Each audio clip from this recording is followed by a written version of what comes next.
It all started on a chilly evening at the Grand Windsor Hotel, one of those fancy places with crystal chandeliers hanging from the ceiling and marble floors so shiny you could see your reflection. People who stayed there often said it felt like stepping into another world, one where everything was perfect, polished, and peaceful. But tonight, that peace was about to be shattered. Karoline Leavitt, a name everyone seemed to either love or hate these days, had booked the hotel's grand ballroom for her big fundraiser event. Karoline wasn't just any ordinary politician. She was someone who stirred strong emotions wherever she went. Her speeches were fiery, her ideas controversial, and her supporters, well, they were as passionate as they came. On the flip side, her critics weren't exactly quiet either. They made sure their voices were heard loud and clear whenever she stepped into town. The staff at the hotel knew something was up even before the guests arrived. Earlier that morning, rumors started spreading among the employees. Some whispered about how this event might attract trouble because of the kind of topics Karoline liked to talk about. Others shrugged it off, thinking, it's just another party. What's the worst that could happen? Little did they know, this wouldn't be anything close to an ordinary night. As the clock ticked closer to the scheduled start time, people began pouring into the lobby. The first wave of arrivals included Karoline's loyal supporters, men and women dressed in custom t-shirts with bold slogans printed across them. You could tell they were excited, chatting animatedly and snapping selfies by the hotel's iconic fountain. But soon after, a second group showed up, people holding signs with messages like "No hate speech here" and "Protect our community." These folks didn't look happy. Their expressions were tense, almost like they were ready for battle. Charles Whitmore, the hotel's manager, stood near the front desk watching everything unfold. He'd been working in hospitality for over 2 decades, handling everything from rowdy wedding parties to demanding celebrities. But this felt different. There was an electric charge in the air, a sense of anticipation mixed with unease. He adjusted his tie nervously, scanning the room as more people trickled in. The lobby quickly transformed into a sea of contrasting colors and emotions. Supporters of Karoline wore bright red shirts with her campaign logo emblazoned on the front, while opponents carried dull gray posters with stark black lettering. Conversations turned into heated exchanges faster than anyone expected. A man in a red shirt leaned toward a woman holding a protest sign, pointing a finger as he argued passionately. Another supporter joined in, raising their voice until it echoed off the high ceilings. It didn't take long for clusters of people to form, each side digging in deeper, refusing to back down. Charles noticed one elderly couple sitting in the lounge area, looking visibly uncomfortable. They were regulars at the hotel, always booking the same suite for their anniversary trips. Tonight, though, they looked out of place, glancing around nervously as if wondering what they'd walked into. Charles approached them with a warm smile, trying to reassure them that everything would be fine. "Just a little disagreement," he said lightly, though even he wasn't convinced by his own words. Things really kicked off when a protester slipped past security and entered the lobby. That's when the shouting began. Voices rose louder, drowning out the soft jazz music playing in the background. One man accused another of being ignorant, while someone else called out hypocrisy. Fists clenched, faces reddened, and tempers flared. It was chaos. And it was happening right under Charles's watch. He knew he couldn't just stand there and let it escalate further. Taking a deep breath, Charles stepped forward, positioning himself between the two groups. His voice cut through the noise like a knife. "Ladies and gentlemen," he said firmly, "this is a hotel. We're here to ensure everyone enjoys their stay peacefully. Please lower your voices and respect each other." For a brief moment, the crowd froze. Eyes turned to him, some glaring, others curious.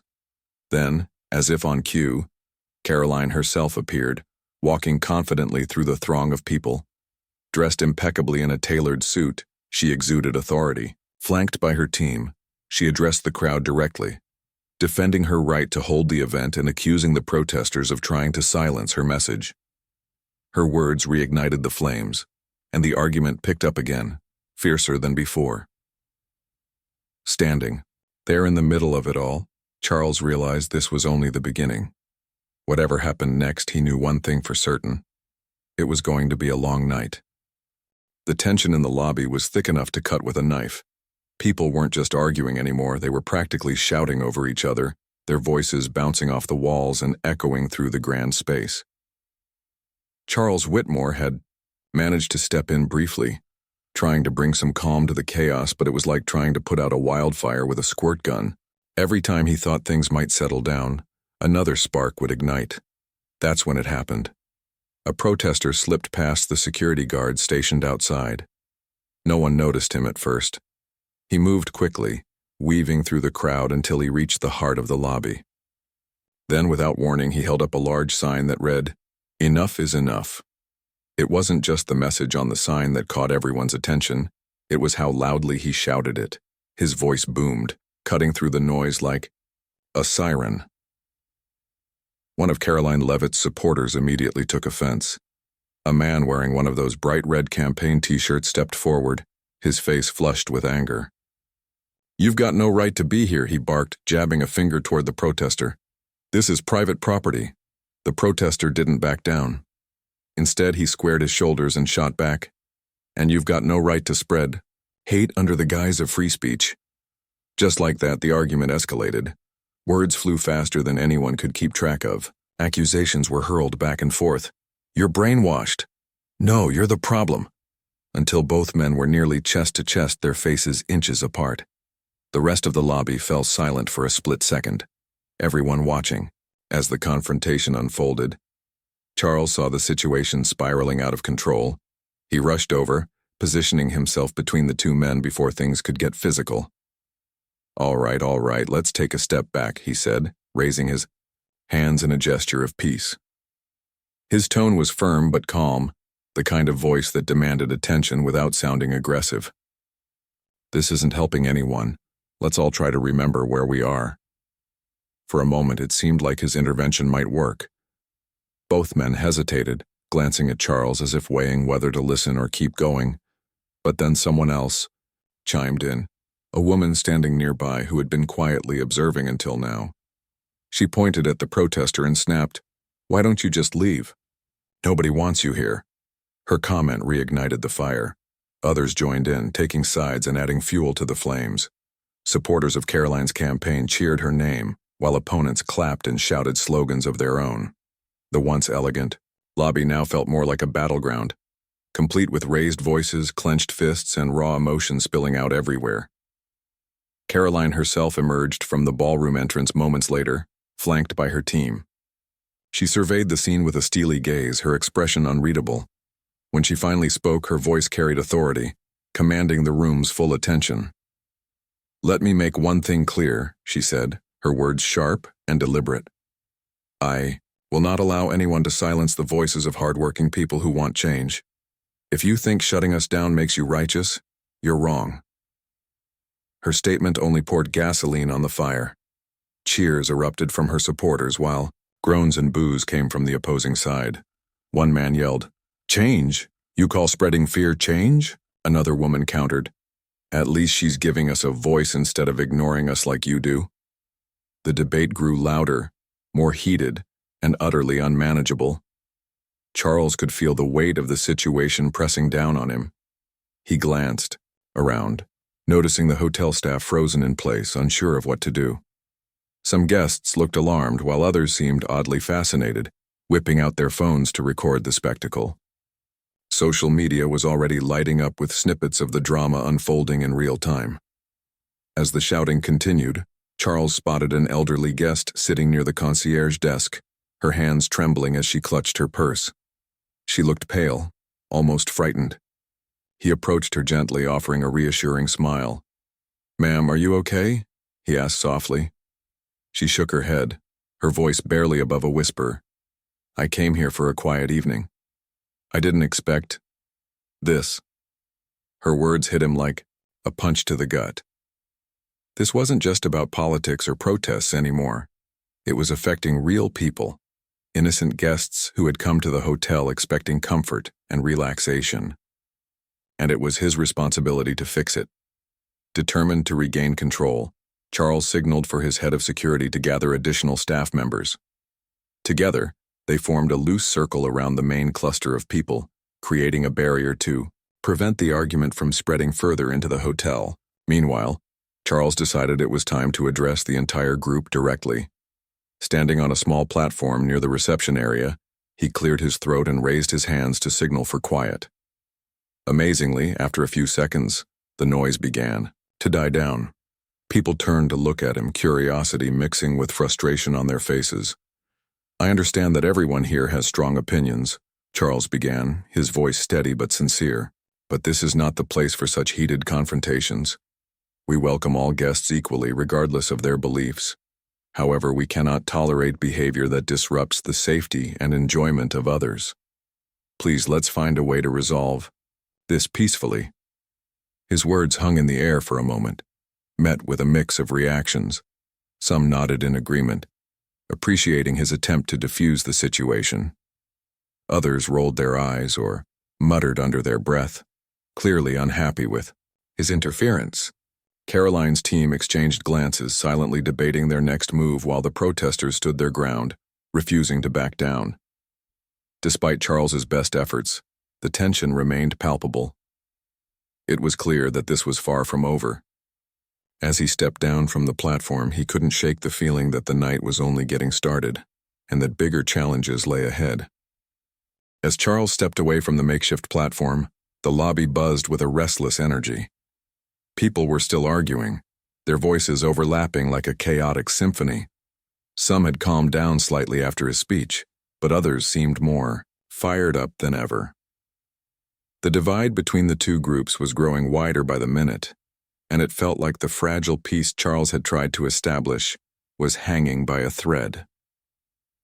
Behind the scenes, things weren't any better. Back in the ballroom, where tables were set up with neatly arranged chairs and campaign materials, Karoline's team huddled together in a corner. They spoke in hushed tones, their faces tense with worry. One of them glanced at their phone, scrolling through social media updates that painted the scene outside as explosive drama. Hashtags like Charn Hotelgate and a free speech fight were already trending locally, turning what should have been a private event into public spectacle. Meanwhile, the hotel staff scrambled to keep everything under control. Waiters stood frozen near the buffet table, unsure whether to continue setting up or retreat to safer ground.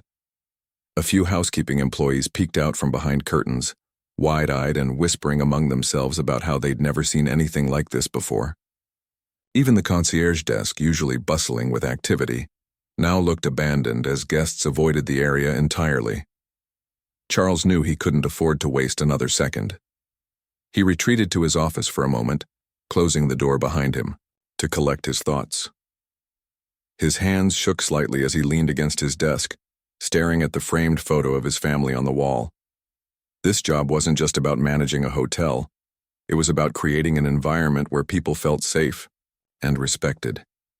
But tonight, that mission felt impossible. After taking a deep breath, he picked up the phone and called his head of security. "We need more staff stationed around the perimeter," he instructed firmly, "and make sure no one gets too close to the staircase. If this escalates further, we can't risk anyone getting hurt." When he returned to the lobby, he decided to take matters into his own hands. Approaching Karoline's campaign manager, a sharp-dressed man who looked perpetually annoyed, Charles pulled him aside. "Look," he said, keeping his voice low but urgent. "I understand the importance of your event, but I also have a responsibility to protect my guests and employees. Can you assure me that this won't spiral out of control?" The campaign manager frowned, crossing his arms defensively. "Are you accusing us of causing trouble?" he shot back, his tone dripping with accusation. "Because if you're trying to shut us down, let me remind you that we paid good money for this space. You don't get to censor free speech." Charles clenched his jaw, frustration bubbling beneath the surface. "This isn't about censorship," he replied evenly. "It's about ensuring everyone's safety. Right now, tensions are running high, and I'm worried about what might happen if things escalate further." Before the conversation could go anywhere, a commotion broke out near the entrance. Someone had pushed past the security guards again, a young woman holding a megaphone. She marched straight into the middle of the lobby, her eyes blazing with determination. Without hesitation, she lifted the megaphone to her lips and shouted, "Karoline Leavitt doesn't speak for all of us. Stop spreading fear and division." The room erupted once more. Supporters of Karoline booed loudly, some even throwing crumpled napkins and flyers in the woman's direction. Opponents cheered, clapping and chanting slogans like, "Stand up, speak out." The noise was deafening, reverberating off the marble walls and crystal chandeliers. It felt less like a political debate and more like a full-blown riot. Charles moved quickly, positioning himself between the new protester and the angry crowd. "Enough!" he yelled, his voice cutting through the chaos like a knife. For a brief moment, the room fell silent, every eye turning toward him. "This behavior is unacceptable," he continued, his tone firm but controlled. "If you can't conduct yourselves respectfully, then I'll have no choice but to end this event right now." His words sent shockwaves through the crowd. Gasps rippled across the room as people processed what he'd just said. Some supporters of Karoline's campaign immediately accused him of bias, claiming he was targeting them unfairly. "You're shutting us down because you don't agree with our message," one man shouted, pointing an accusatory finger at Charles. Others, however, nodded in agreement, grateful for someone finally stepping in to restore order.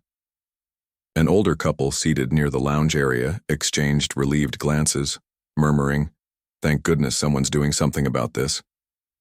Karoline herself stepped forward, her presence commanding immediate attention.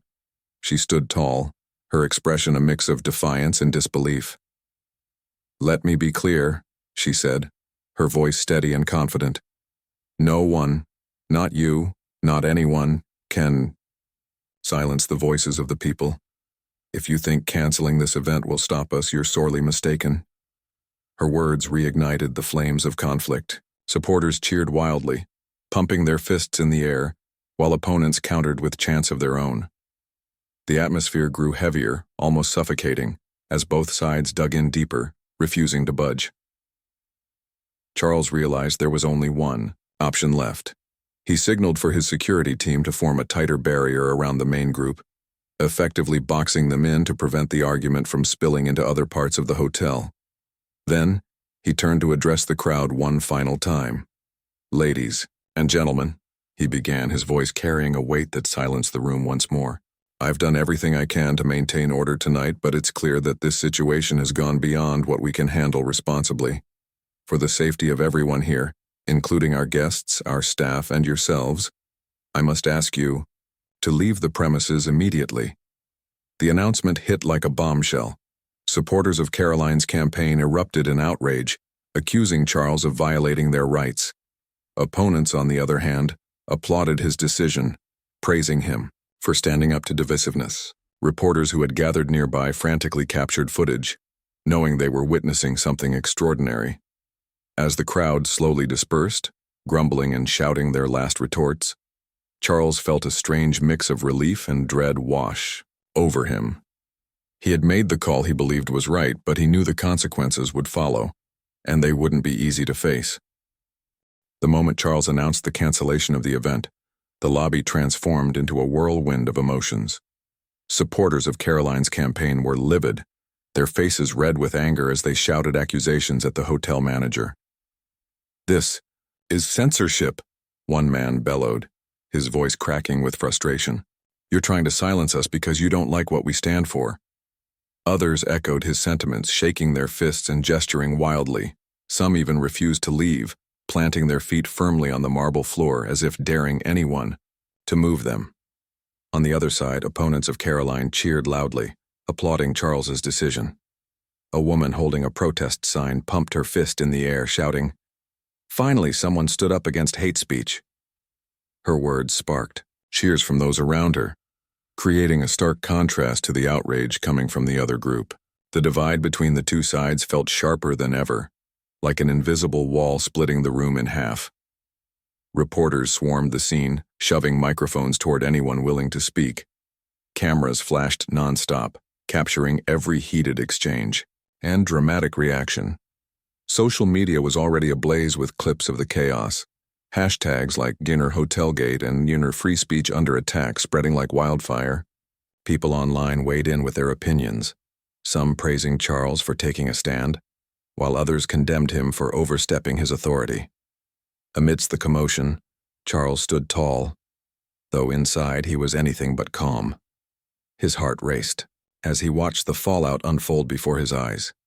He knew this decision would come with consequences, both personal and professional, but he also knew it was the right thing to do. For every guest who had come to the hotel seeking peace and relaxation, for every employee who deserved a safe workplace, he had no choice but to act. Karoline herself didn't back down easily. She stepped forward, her presence commanding attention despite the chaos surrounding her. Dressed impeccably in a tailored suit, she looked every bit the confident leader her supporters admired. Grabbing a microphone from one of her aides, she addressed the crowd, her voice steady and unwavering. "Let me make one thing crystal clear," she began, her tone dripping with defiance. "They can shut down this venue, but they cannot silence the voices of the people.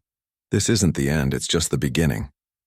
Her words ignited a fresh wave of cheers from her supporters, who chanted her name and waved their custom T-shirts in solidarity. To them, Charles's decision wasn't just about canceling an event. It was an attack on their freedom, their beliefs, and their right to express themselves. They saw themselves as fighters for justice, standing up against forces that sought to suppress them. But not everyone shared their perspective. An elderly guest sitting nearby shook his head in disbelief. "I came here to relax, not to deal with all this nonsense," he muttered under his breath. His wife nodded in agreement, clutching her purse tightly as she glanced nervously at the growing tension around them. Other guests whispered among themselves, some expressing gratitude for Charles's intervention, while others criticized him for ruining what should have been a peaceful evening. As the argument raged on, Charles signaled for his security team to start escorting people out of the lobby. It wasn't easy. Some resisted, refusing to budge until they'd had their say. One man grabbed a chair and plopped himself down dramatically, declaring, "I'm not leaving until you explain why you're targeting us." Security guards gently but firmly coaxed him to his feet, guiding him toward the exit. Others stormed, out on their own, slamming doors and muttering curses under their breath. Despite the resistance, the lobby slowly began to empty. The noise level dropped, though the air still crackled with lingering tension. As the last few stragglers left, Charles exhaled deeply, running a hand through his hair. He turned to his staff, many of whom looked exhausted and overwhelmed. "Thank you," he said simply, his voice filled with genuine appreciation. "I couldn't have done this without all of you." His words brought a small sense of relief to the team, though they knew the hard work wasn't over yet. The aftermath of such a high-profile incident would ripple far beyond the walls of the hotel. Already, calls were flooding in from news outlets eager to get a statement. Guests who had witnessed the drama firsthand were sharing their experiences online, painting a vivid picture of the chaos that had unfolded. Later that night, after most of the crowd had dispersed, Charles found himself alone in his office. Sitting behind his desk, he stared blankly at the stack of papers in front of him, unable to focus. His mind replayed the events of the evening, the shouting matches, the accusations, the raw emotions spilling out everywhere. He thought about the elderly couple who had thanked him for stepping in, their trembling hands and frightened expressions etched into his memory. He also thought about the angry faces of those who felt betrayed by his decision, their accusations ringing in his ears. Was he wrong to cancel the event?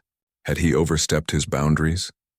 These questions swirled in his mind, keeping him awake long after the lights in the lobby had dimmed. But deep down, he knew one thing for certain. He had acted with integrity. He had prioritized the safety and well-being of everyone involved, even if it meant making enemies along the way. The next morning, the story dominated headlines. News anchors debated whether Charles's actions constituted censorship or were simply a necessary measure to maintain order. Conservative groups called for boycotts of the Grand Windsor Hotel, accusing it of bias against certain political views. Liberal activists praised the hotel for taking a stand against divisiveness, urging others to support businesses that upheld similar values. For Charles, the days following the incident were a blur.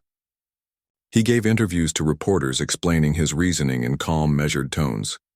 This wasn't about politics, he emphasized repeatedly. It was about ensuring the safety and comfort of our guests and staff. That's my job, and I take it seriously.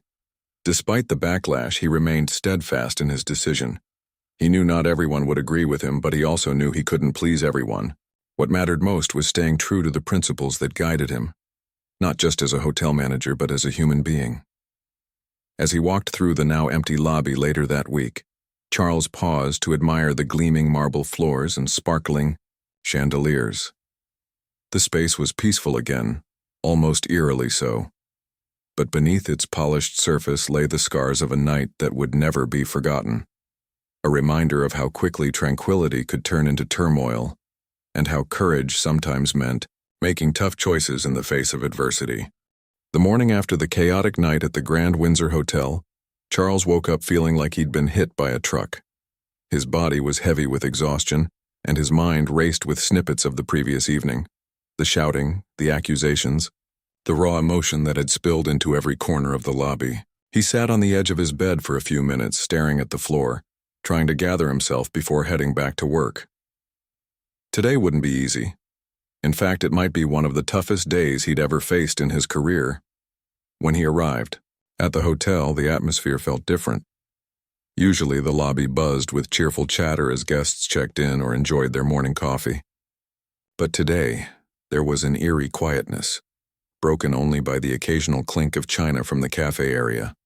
Staff members moved around cautiously, exchanging nervous glances. Everyone knew what had happened last night, and everyone was bracing themselves for the fallout. By mid-morning, the phone lines were lighting up nonstop. Calls poured in from news outlets, eager to get Charles's side of the story. Some journalists sounded curious, asking thoughtful questions about how he'd handled such a volatile situation. Others came across as aggressive, almost accusatory, grilling him about whether he'd acted out of bias or political pressure. Each call left him drained, but he answered them all patiently, explaining his decision over and over again. This wasn't about politics, he repeated more times than he could count. It was about safety. When tensions run that high, when people start getting physical and emotional, you have to step in. My job is to protect our guests and staff, not take sides. Despite his calm explanations, the criticism kept coming. Conservative groups launched campaigns against the hotel, calling for boycotts and accusing Charles of silencing free speech. Social media exploded with hashtags like boycott Grand Windsor and stand with Karoline. Supporters of Karoline's campaign shared videos of her fiery response to the cancellation, using her words to rally their base. Meanwhile, liberal activists praised the hotel for standing up against divisiveness, flooding review sites with glowing comments and urging others to support businesses that prioritized civility. For the employees, the backlash was overwhelming. Front desk clerks fielded angry calls from people threatening never to book a stay again. Housekeeping staff whispered anxiously during breaks, sharing screenshots of nasty online comments directed at the hotel. One elderly housekeeper broke down in tears when she read a post accusing her of being complicit in censorship. "I just clean rooms," she sobbed. "Why are they saying these things about me?" Charles made it a point to check in with his team throughout the day.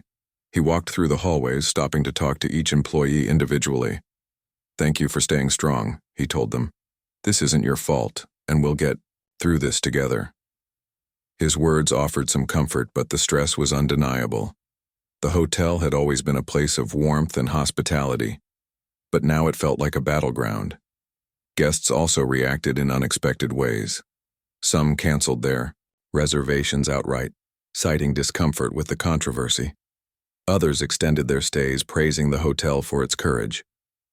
One couple even left a handwritten note at the front desk. "We appreciate your commitment to keeping this space safe and respectful. Thank you for doing the right thing, even when it's hard." As the hours ticked by, Charles found himself reflecting on the bigger picture. This incident wasn't just about one event. It highlighted a growing divide in society, where opposing viewpoints often clashed violently instead of finding common ground. He thought about the elderly regulars who had looked so shaken during the confrontation, the young protesters who seemed desperate to be heard, and the supporters of Karoline's campaign who believed they were fighting for justice. Everyone had valid concerns, real fears, and deeply held beliefs. But in that lobby, none of those nuances mattered. All anyone saw was us versus them. That evening, Charles decided to hold a meeting with his senior staff. They gathered in the conference room, pulling chairs close together as if seeking solidarity. He opened the discussion by acknowledging the challenges they were facing. "We're in uncharted territory here," he admitted, "but I want you all to know that I stand by my decision. If I had to do it again, I would. Our priority has to be the well-being of everyone under this roof." His honesty resonated with the team. Slowly, they began sharing their thoughts, some expressing frustration over the negative attention, others voicing pride in how the hotel had handled the situation. It was cathartic, a chance to vent and process everything collectively. By the end of the meeting, there was a renewed sense of unity among them. They weren't just co-workers anymore. They were a team weathering a storm together. Outside the hotel, the debate raged on. News channels dissected every detail of the incident, framing it as a clash between free speech and corporate responsibility. Pundits argued passionately on both sides, turning the event into a national talking point. Even late-night comedians weighed in, making jokes about the drama at the Grand Windsor Hotel. Charles watched one segment on TV, shaking his head as the host quipped, "Looks like the chandeliers weren't the only thing swinging last night." Despite the ridicule, Charles couldn't help but feel a flicker of pride. He hadn't caved to pressure or let fear dictate his actions. Instead, he'd stayed true to his values, even when it meant facing backlash. It wasn't easy, but it felt right. As the week went on, the intensity of the controversy began to wane. People moved on to the next big headline, leaving the hotel to pick up the pieces. Reservations slowly started trickling back in, and life returned to a semblance of normalcy. But the memory of that night lingered, etched into the fabric of the Grand Windsor Hotel. For Charles, it became a defining moment, a reminder of why he cared so deeply about hospitality. It wasn't just about providing luxury accommodations or impeccable service. It was about creating spaces where people could feel safe, respected, and valued. And though the road ahead would undoubtedly have its challenges, he knew the hotel and its team would emerge stronger because of it. Weeks passed, and the storm that had engulfed the Grand Windsor Hotel began to settle. The headlines faded, replaced by newer stories vying for public attention.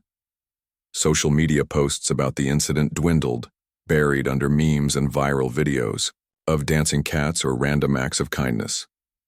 Life at the hotel slowly returned to its usual rhythm. Guests checked in and out, bellhops wheeled luggage across the marble floors, and the concierge desk buzzed with inquiries about local attractions. But while things appeared normal on the surface, the events of that chaotic night left an indelible mark on everyone involved. Charles Whitmore found himself thinking about it often, especially during quiet moments when the lobby was empty and the only sounds were the soft hum of the air conditioning and the occasional clink of glasses from the cafe. He'd sit in his office, staring at the framed photo of his family on the wall, replaying the decisions he'd made that evening. Had he done enough? Could he have handled it differently? These questions lingered, but so did a sense of peace.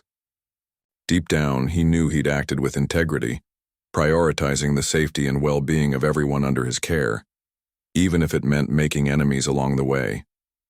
The hotel staff, too, carried the experience with them. For some, it strengthened their resolve to work together as a team.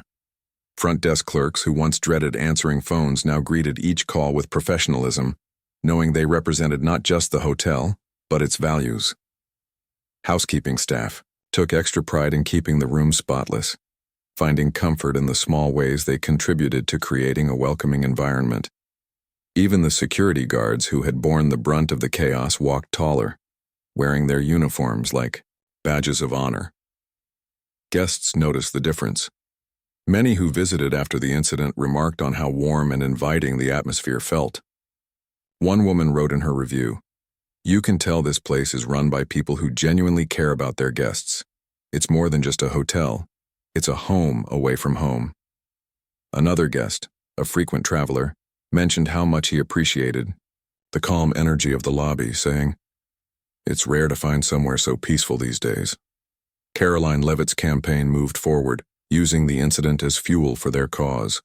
She spoke passionately at rallies about censorship and free speech, framing the hotel's decision as evidence of a broader attack on democratic principles. Her supporters rallied around her, turning the event into a rallying cry for their movement. Meanwhile, opponents of her campaign continued to praise the hotel, holding it up as an example of standing against divisiveness. Both sides remained steadfast in their beliefs, but the debate itself shifted away from the Grand Windsor Hotel, becoming part of a larger national conversation. For Charles, watching the aftermath unfold was surreal. He gave a few follow-up interviews, speaking candidly about the challenges of balancing hospitality with responsibility. In one interview, he said, "Running a hotel isn't just about providing a roof over someone's head. It's about fostering a sense of community, even within four walls. When that balance gets disrupted, you have to make tough choices, and sometimes those choices come with consequences."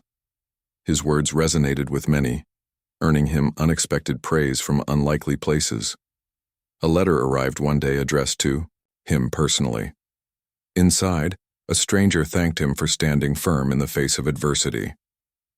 "In a world where it feels like everyone is shouting and no one is listening, your actions reminded me that civility still matters," the note read.